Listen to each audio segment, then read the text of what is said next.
Okay, today's video is going to be real quick, and I just want to do a quick review of my setup and how well it worked during my camping trip to Lone Pine.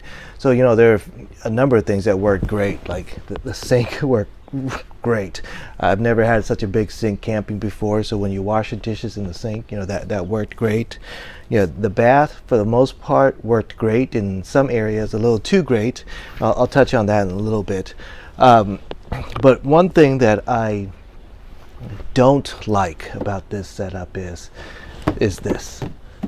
I think I was a little too aggressive with trying to get a lot of storage space, which I just don't even need that much storage. You know, I mean, I need storage space, but I shouldn't have gotten that aggressive. So what I want to do is I want to lower this cabinet about 2 to 3 inches.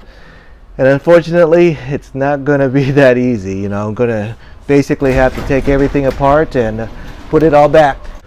All right, that was my wife coming home and almost closing the door on my iPhone. But anyways, I'm back. And so anyways, what I was mentioning is that it's just too high. And it's a little bit too much. And plus, if I actually wanted to sleep on here, I think there's just too little room, and I was going to test one night sleeping here, but the room was so small I just didn't want to deal with the discomfort of being, you know, squished. I don't get claustrophobic for the most part, but you know, even this was a little too tight for me, so I want to lower it a few inches so that there's more room. And of course, there's much more room in there than there is right here. You know, because it opens up. So that's one thing I want to do, and unfortunately, that means I have to take everything apart and reassemble it. That's the bad news. The good news is now that I've put it together, I know how to do it pretty quickly, so it shouldn't be too bad.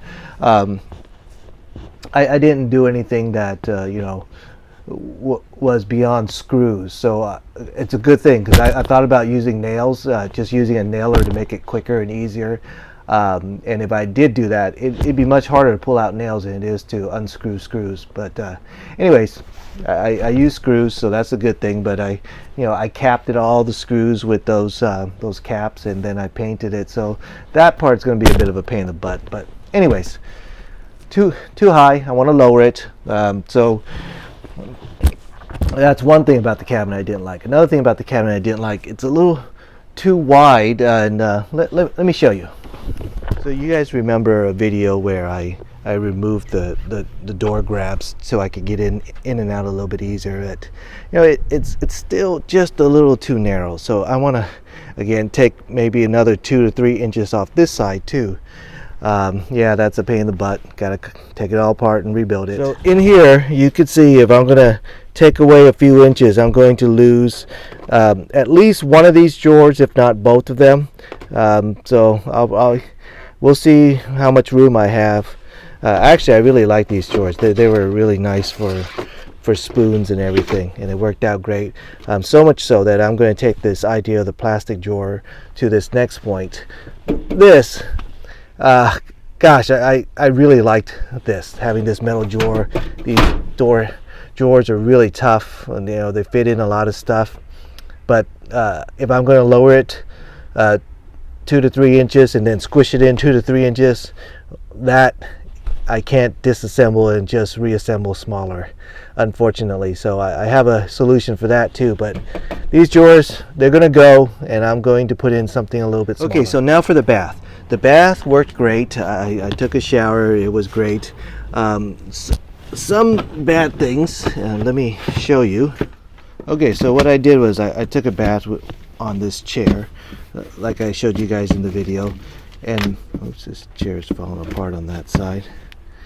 Anyways, let's just put it down. And I sat here, and I probably moved this chair around a little bit.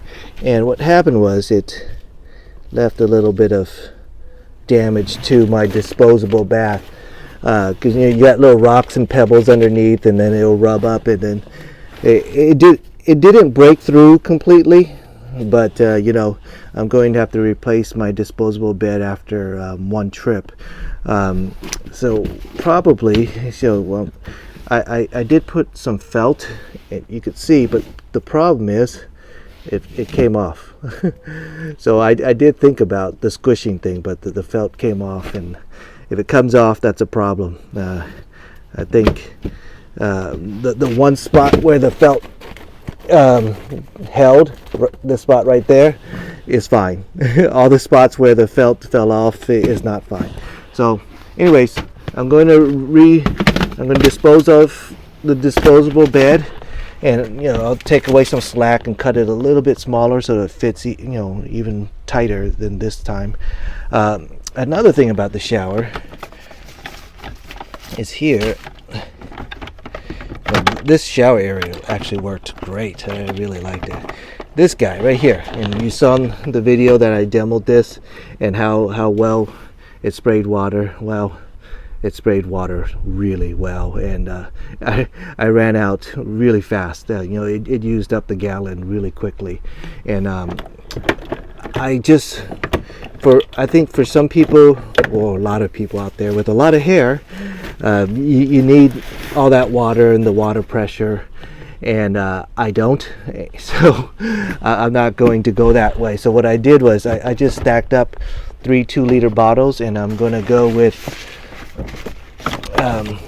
this nozzle and the 2-liter bottle that I demoed in my video. If you haven't seen that video, you could click up there, but I'm going with this nozzle technique. It's easier anyway. There's no plugs or anything like that. So those are some of the things I wanted to do with the camper. And another thing is, while I'm taking this out, I'm going to use that opportunity to redo the floors. The floors are not even. There's a downgrade on the Sienna. So I'm going to try to level the floors, and I'm going to redo all the floors and try to level it this time. And while I level it, hopefully it'll just cover up that thing over there, the track rails, just by nature of leveling. So we'll see how that goes.